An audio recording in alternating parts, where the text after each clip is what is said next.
Welcome back to the channel. This is the Black Sheep, your host here. The Black Sheep channel, we talk about survival prepping gear mainly, and guns and survival items. Today we are going to talk a little bit less about an item. I usually do a lot of gear reviews. A little bit less about an item, and we're going to talk about CPLs, concealed pistol licenses, concealed carry weapon, handgun permits, however you want to say it. They're different names in different localities. I haven't made a video in a few weeks, I apologize. The wife and I have been busy, and we have been taking preparing for and taking our CPL class and getting our CPL application in and done so that we can carry a pistol license in the state of Michigan, concealed. In your area, it could be called a carry concealed weapon, a CCW, a handgun permit, lots of different things it could be called, but it is the legal permit or license allowing the wife and I to carry a concealed pistol on our persons. In most cases, in most areas, it is a class that covers a lot of material. That's kind of why I wanted to make this video. I wanted to there's a lot of new gun owners out there. I know from my experience at the gun store how many people have been coming in lately. They're brand new gun owners, don't know anything about handguns, don't know anything about firearms, but have been purchasing one for home protection for obvious reasons in the country today. So that's where I'm approaching this video from. You're new to handguns, and now you want to be able to carry that handgun on yourself legally. What can I do? Okay? In Michigan, we are what's called a shell issue concealed weapon permit state. What that means is that if you're not legally prohibited from purchasing a firearm, you're probably not going to be legally prohibited from carrying one concealed, and you'll go through the legal steps to go through that application, and if you do, the state will have to issue a license or permit to you. Let me illustrate that real quickly if I just confused you with a quick story that'll kind of hopefully clear it up, and I'll try not to make it a long story, but it's a true story. I've lived in Michigan a long time, so this is talking about Michigan law. I was in my early 20s, had a job where I was handling cash coming from people's homes in a bad neighborhood. Okay, so I thought I had pretty good reason to go apply for a concealed pistol permit.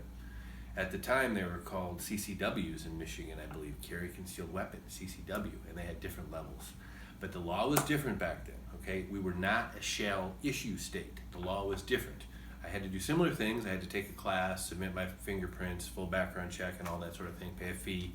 But I also then had to go before a gun board, which consisted of a few gentlemen, district attorney, law enforcement representative, I think he was a sheriff or assistant sheriff kind of thing, and somebody from the city that I was in, or the county. 3 gentlemen that had to approve your license permit before you'd be able to get it. I went before the board. I was 22, I think, at the time. I completed everything before the board was like the last step. So I paid my fees, done my fingerprinting, done my background check, passed all that stuff, passed my class, and it was just the board was the last thing. And I got there, and I remember the gentleman looking at me and saying, "You're a salesman, huh?" I said, "Yeah, I'm a salesman." He says, "Well, we don't arm salespeople. I wouldn't want a salesman coming into my home armed." And before I could even retort, he says, "I tell you what, you don't want to have a denial on your application. That would look bad to have a denial on this application. So we're going to give you an opportunity to withdraw your application." You do want to withdraw your application, don't you? And the stupid 22-year-old kid that I was, not understanding enough, standing up for my rights then, not understanding enough what was going on in the system, kind of buckled and said, "Oh yeah, I guess so," and I was defeated. Never did get my concealed pistol license back then. Fast forward to today. Okay, Michigan 10 plus years ago passed a shell issue law. They changed the law in Michigan. A lot of other states in the United States, I think about 38 if I'm not mistaken, have shell issue carry laws. So now I go through the same steps again, the class, the fingerprinting and all that kind of thing, and I don't have the gun board to deal with. Just go straight to the Michigan State Police, I believe, does the processing. As long as they don't find any hiccups in my background, I haven't lied to them, I'm not a criminal, boom, I'll get the permit in the mail. It's good for 5 years in the state of Michigan and allows me to carry a pistol on myself concealed in most places. And they explain all that to you. A lot of the classroom portion of this, that's why I'm making this video, is kind of let you know what it's all about, is letting you know where you can carry and where you can't carry legally. And most importantly, when you can use lethal force to defend yourself and when you can't use lethal force to defend yourself. So I just kind of wanted to go a little bit over that with you today. What to expect in the class. Our class for the state of Michigan is mandated of an 8-hour minimum class, and that was just classroom time, not including the shooting portion at the end. And in that 8 hours, they cram in a lot. It's a course that's approved either by USCCA or the NRA. Well laid out course, excellent instructor. In our case, he was a law enforcement experienced instructor. Fantastic. But we had a lot of ground to cover. I'm experienced with firearms, so I wasn't new. But they approached the class, I thought, from a perspective of from somebody not having any experience in the firearms industry. My wife took it with me, and she has very little experience with firearms. And so I got to see how she liked going through it and all that sort of thing. But they cram a lot into that. Make sure you're taking your notes. Make sure you're paying attention. And they're just kind of touching the tip of the iceberg on a lot of things. You should, as I did and we did, seek more training, more practice, more information. One of the channels, shout out to one of the YouTube channels that I watch all the time, Active Self-Protection, John Correa. Look him up, ASP, Active Self-Protection. John Correa is the host. Fantastic channel. He puts out 1 to 2 videos a day of real-life self-defense scenarios, usually surveillance footage or doorbell footage, whatever kind of footage they can get. Badge cam footage, sometimes, a lot of times they do officer-involved shootings. But real life, 1 or 2 of those a day, and then he shows you the footage, and then he breaks it down for you from an expert point of view. Here's what we can learn from, here's what was good, here's what was bad, here's what we can learn from. So the wife and I are addicted to that channel. We watch that constantly. I watch channels with attorneys that have something to say about the subject. So there's a lot more to learn than just in the class, and you should expose yourself to more than just what the minimum is required in the class. Practice and training. My wife, as I mentioned, was not real familiar with firearms. That's okay.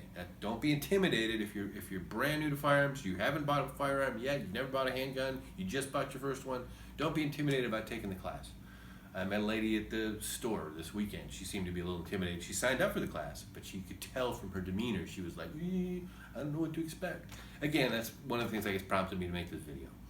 So practice. If you're intimidated, hopefully you've got a husband, an uncle, a brother, a cousin, a neighbor, a friend of a friend, somebody on your Facebook who maybe has a little bit more experience, who would be willing to take you to your local range and have you shoot something. Either something of theirs that'll let you shoot, or a lot of ranges have rentals. The range we ended up shooting our final CPL course, offered rentals, which is a good thing. I'll tell you a story later. The wife's handgun malfunction, she ended up using a rental to finish her CPL. So fabulous. Dry fire practice as well. We went through that with the wife. I had 5 handguns at one point. We were all trying for her to see which one she could shoot most confidently, and we did all that long before we took the class. So that experience was behind her as she came into the class. So anything you can kind of get done that way, whether it's just handgun familiarity at your local gun store, handling one, getting used to that, talking to somebody, shooting at the range, get some of that done before your class. And then selecting a handgun and rentals. As far as selecting a handgun, right now we're making this video, what is this, July 20th? I can tell you from just working in the gun store yesterday, we have a poor selection compared to what we normally have. So if you're new to guns and you walk into one of your local gun stores, you're not going to have a huge selection to start with. So I would recommend, if you can find a range nearby you that has handgun rentals available, where you can rent a handgun, shoot 50 rounds, 100 rounds, whatever you're comfortable with, and then try a different one, try this one, try that one, try a different range, try a different gun, before you buy a handgun. Right now, you're not going to have a great selection with handguns anyway. If you're a first-time buyer, this is just what we got, this is what we got, and it's going to get sold within hours. We had some new handguns came in this weekend, 4 came in from our supplier. We're a small store, and poof, in 2 days they were gone. And they weren't cheap handguns, they were $750 handguns. So, if you're not familiar with buying a handgun and then selling it, let me clue you in if you're a new handgun. Again, this is for you new people. You just bought a handgun. you paid $500 for it. You take it to the range and realize, geez, I can't shoot this thing very well. This is just not for me. You can take it back to the gun store usually that you bought it from, if it's a little independent gun store, and sell it back to them. That $500 you paid, you're not going to get. It's worse than a car. When you take a car off and it depreciates as soon as you drive it out. As soon as you take that gun out of the front door of the gun store, even if you don't shoot it, you bring it back to them, it's a used gun. They cannot sell it as a new gun anymore. So it expects some depreciation there. So $500, I paid for it, I bring it back a week later because I don't like it. It's in perfect shape, I only shot it once. Expect to get $250, if you're lucky, for that gun back in your hand, okay? It's just the way it works. They've got to resell that gun, make a little bit of profit, and it's now used, it's not new anymore. So, that's again why I would recommend shoot somebody else's gun for a while, spend some time selecting your first handgun before you buy it. And I'm sorry for the selection right now. It's just the nature of the business. This is one of the reasons the wife and I decided now is the time to get the CPL class done. We've been putting it off, frankly, because of money. Getting one CPL class done, you've got a fee for the class, okay? Sometimes range fees are in addition to the class, and then sometimes you have to buy ammo. In our case, we had to buy ammo at the range, so we had to buy additional ammo in addition to what we paid for the class. And then when you get to the filling out your application, in our case with the county, you've got a fee. There was another $100 fee for that, and then getting fingerprinted, there was another fee for that. So when you add that up and then multiply it by 2, for people on a tight budget like we are, that's a lot of money, and we kept putting it off. But what's going on in the country today, we couldn't put it off any longer. I didn't want to go outside the house and not be able to protect myself and my family. And it became much more important. So all of a sudden, CPL class became more important than food in our monthly budget for last month. I guess that's kind of what I wanted to get across. I hope that is helpful for some of you new people or you people thinking about getting a concealed weapon permit. Do your research, know your laws in your area. There's a lot of resources out there to help you with that. Look into joining the NRA or USCCA. I'm not affiliated with either of them yet. But I recommend looking into either one of their programs, because if you ever have to defend yourself, having legal protection is an important thing, and that's covered in the class as it should be. So that's it for now. I appreciate you guys watching.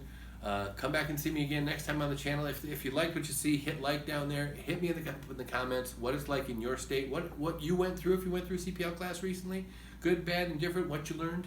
I want to hear about it. We got no commercials on this channel. I'm a small channel, and I read all your comments. So thanks for watching, and we'll see you next time here on the Black Sheep channel.